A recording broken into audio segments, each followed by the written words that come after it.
Can you hear me? Okay. So this is week commencing 12th of Feb analysis. Jumping on to DXY, I think this should be a easier week compared to the last one. I mean, direction wise, we had a rough idea where it's going, but it didn't really move. That was the thing. So this week we should expect big movement. Straight away, if you look at the close, it's extremely weak. You can see this huge wick here.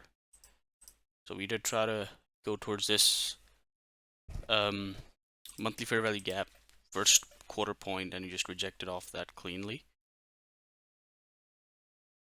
And you know, the big fair value gap, this SIBI as well, on monthly, weekly, daily, all of them basically just rejected that and just closed below. So that's a really strong bearish risk on signature. So drawn liquidity straight away, I'd be looking at this BISI on the weekly / daily as well, for my drawn liquidity. And then obviously if we get really excited, I think we could definitely visit this easily actually, because this is how much, about 1300 points. You know, we should be able to most likely hit that. Okay. Lower time frame, you do have the big SIBI. Even if you don't go all the way here, you still have plenty of inefficiency to aim at. So yeah, that's Dixie. Go on to the Euro USD chart. Go on monthly, weekly. Let me just remove these annotations.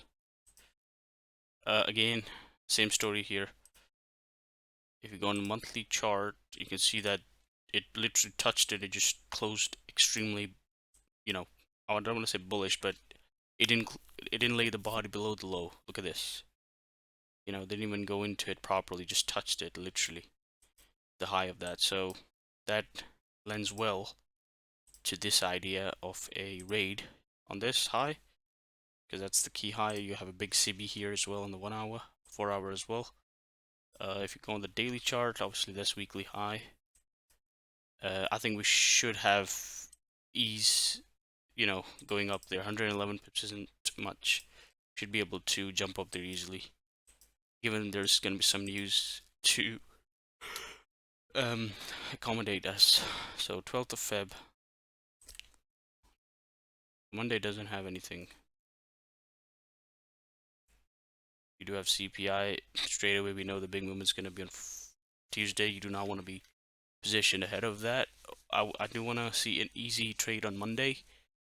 Tuesday, I want to be sidelined for most of the day, not do anything until CPI comes out. And then you have Wednesday, which can potentially be a good day here because there isn't much violent news coming out. Thursday, we'll have to just wait and see because you do have some news, and obviously Friday. You only have PPI numbers, which can move it, so that's also something that's noteworthy. Now nearby, obviously, like I said, these two big SIBIs. How we close on the 4 hour in this area is definitely key because you got the inversion fair value gap. Anything closing above the mean threshold of that, in terms of a body especially, is, you know, extremely bullish basically, and noteworthy for a raid here. I can just quickly jump onto pound. Pound will be the same, obviously.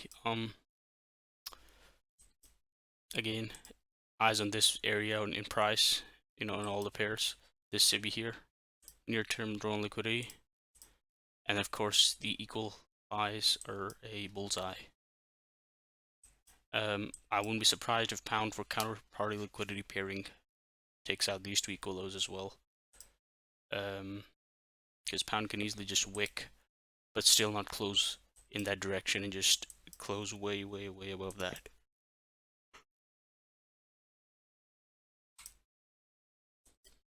But yeah, I think that's it for this analysis commentary.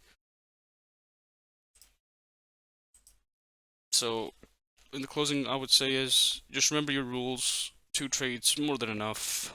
Obviously manage your risk real carefully with the 25k account. 50k account, we can just make it half risk. I don't really care about that massively right now. And yeah, just don't obviously over leverage it or anything like that. Just take it easy, make profits, and just be happy with it. If it's low probability, just end the week in profit. Literally, that's just a huge psychological impact when you end the week in profit. So yeah, that's all for today.